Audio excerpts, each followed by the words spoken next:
वहाँ पर जो दिख रहा है एक कर्व दिख रहा है ना, हाँ, वहाँ से नीचे होके फिश लेक बनता है जिसका नाम है चेन्नई लेक। अच्छा। तो चेन्नई लेक में कहा जाता है कि वहाँ पर एक इतना बड़ा सा कोई बल्ब है जो रात को नदी के बीच से निकलता है ऊपर, उसके बाद लेक के राउंड चारों ओर घूमता है, और जब घूमता है जहाँ पर भी छोटा है पूरा वो ग्लो होना शुरू हो जाता है, मतलब चमकना शुरू हो जाता है। और ये बहुत ही कॉमन फेनोमेना है। इसको आज़ादी हमारे टीममेट ने देखा है, उसके पिताजी ने भी देखा है।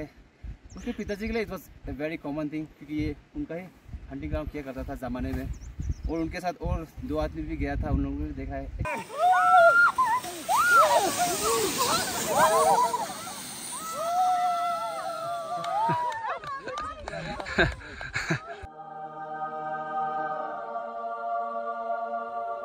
কি বস, গল্পটা শুনতে খুব ইচ্ছে করছে।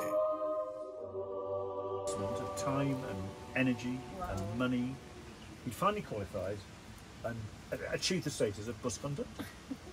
And he loved his work and he got on his bus every day and skipped. আরে দাঁড়ান, আমি ঘটনাগুলো একটু সরল করে বলছি।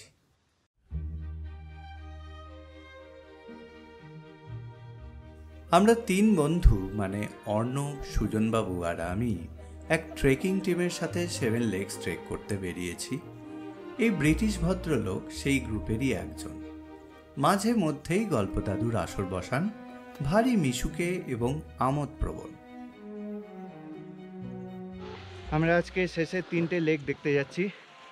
আজকে অনেক সকালে বেরোনোর কথা ছিল, কিন্তু এত কুয়াশা এত বৃষ্টি আমরা বেরোতে পারিনি। আজ বেস ক্যাম্প থেকে বেরিয়েছি শেষ দিনের মতো। আজকে এই ট্রেকটা কমপ্লিট হয়ে গেলেই আমরা যে যার বাড়ি ফিরে যাব। তবে অরুণাচলে আসা স্থক আমাদের কোনো বিরাম নেই। গত কয়েকদিন ধরে ক্রমাগত হেঁটেই চলেছি। অবসন্ন শরীর, আজ আবার সর্বাধিক উচ্চতায় ট্রেক করতে হবে। সেখানে যে হ্রদগুলো লুকিয়ে আছে তারা যেমন রহস্যময় তেমনই অপরূপ। প্রকৃতি গত রাত থেকে যতই আমাদের প্রচেষ্টায় জল ঢেলে দেওয়ার চেষ্টা করুক না কেন, আমরা নাছোড়বান্দা। এত কাছে এসে পড়েছি আর বাকি হ্রদগুলোকে দেখব না তাই কখনো হয়? তাই সবাই মিলেই বেরিয়ে পড়লাম। মালপত্র নেবার বালায় নেই, সেগুলো বেশ ক্যাম্পেই রেখে এসেছি। পিঠের ব্যাগে শুধুমাত্র জলের বোতল, কিছু ড্রাই ফ্রুট, পঞ্চ আর ক্যামেরা, পায়ে গামবুট আর সামনে খাড়াই পর্বত।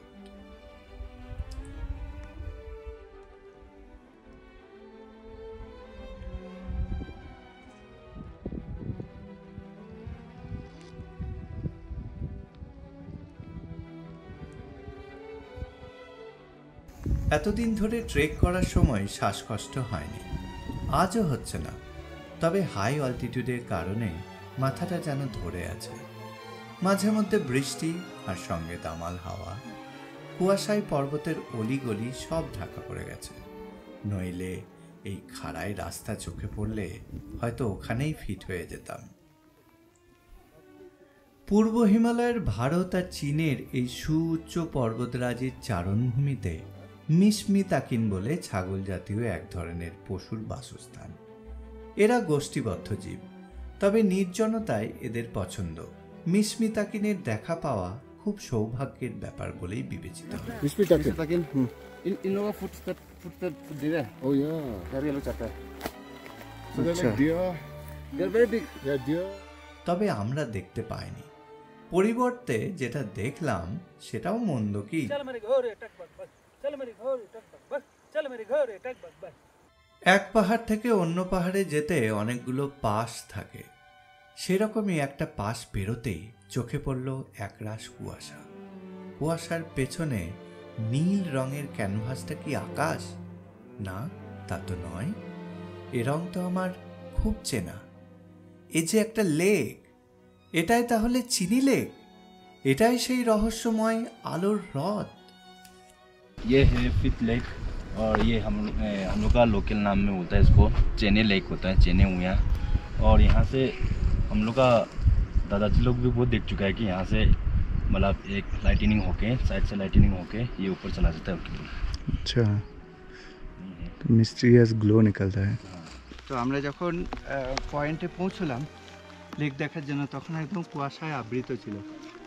এখন চলতে চলতে আমরা 6th আর 7th লেকের দিকে যাচ্ছি, তখন দেখছি হঠাৎ করে ভাগ্যদেবী প্রসন্ন হয়ে গেছেন আর আমাদের সামনে নিজের রূপ একটু হলেও উন্মোচিত করেছেন।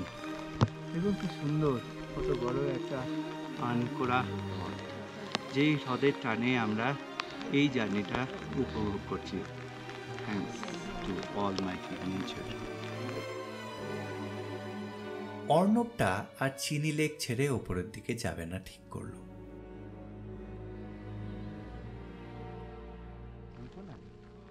তখনও কি জানতাম এরপর যে রাস্তাটা টপকাতে হবে সেটা কতটা খাড়ায়। বস্তুত মন্ত্রমুগ্ধের মতো হেঁটে গেছি সে পথ। অনেকবার বিশ্রাম নিয়েছি, জল খেয়েছি, হোঁচট খেয়েছি আরও অনেকবার।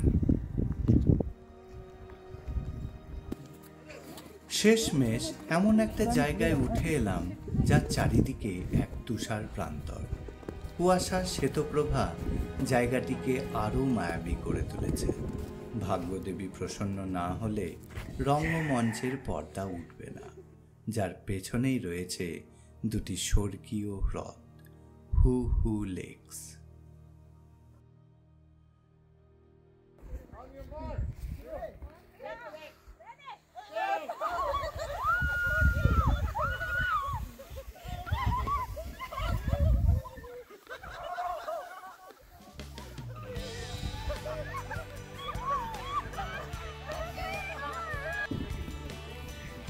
জি যেন একটা স্নোম্যান বানাচ্ছে আর তাকে হেল্প করছে মাটি।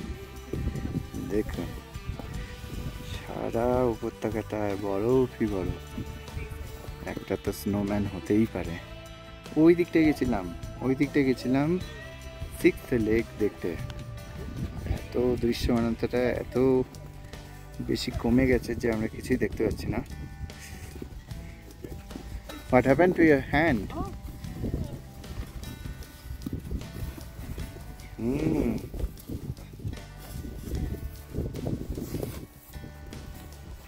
এখানে সবাই বসে আছি, রান্না হচ্ছে আমাদের, মানে রান্না তো হচ্ছে। Hi Alan. Hi there.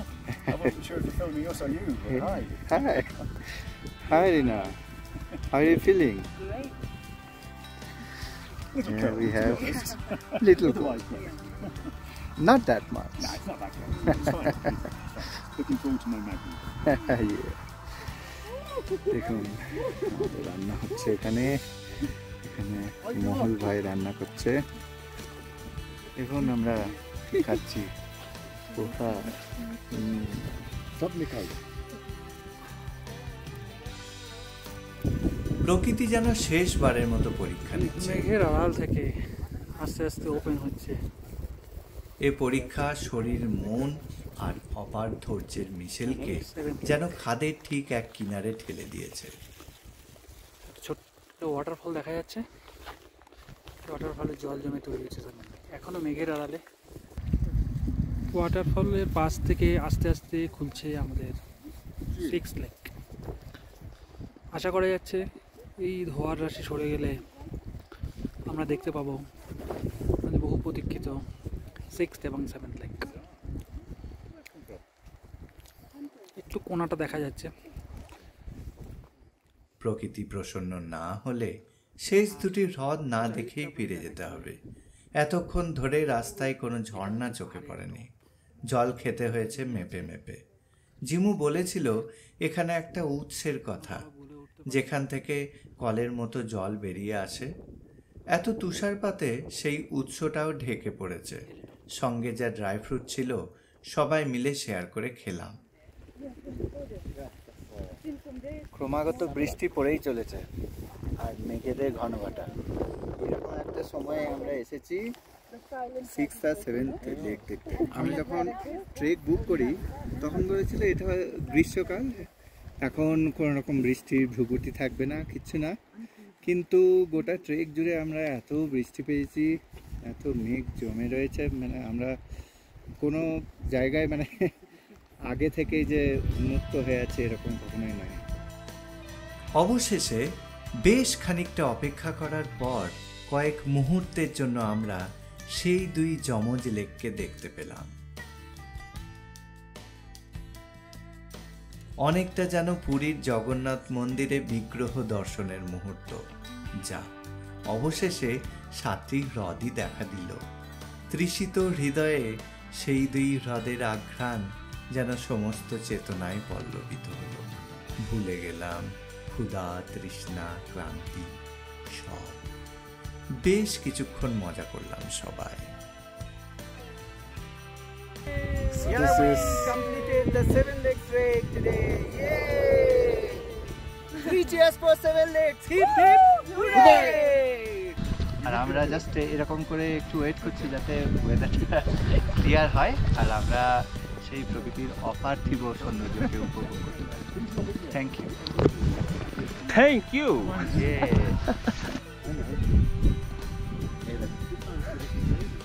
Sujan বাবু,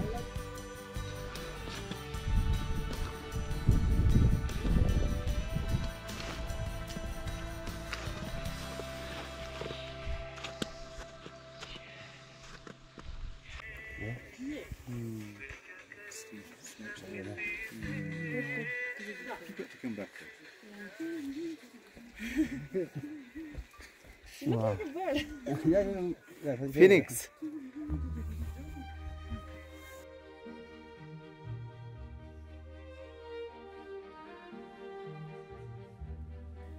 এরপর যখন নেমে আসছি না, তখন কুয়াশা সরে গেছে।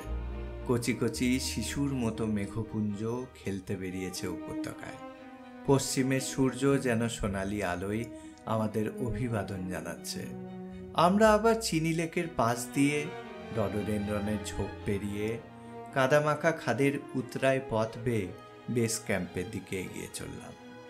অরুণাচলের এই ট্রেকটা বেশ অ্যাডভেঞ্চারাস ছিল।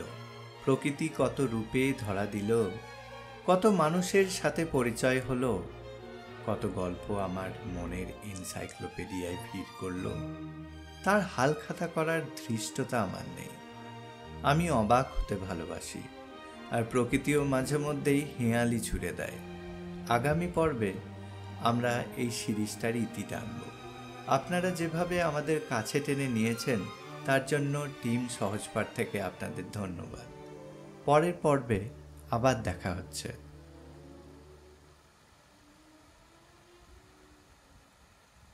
1, 2, 3. 7 lakes. Oh yeah!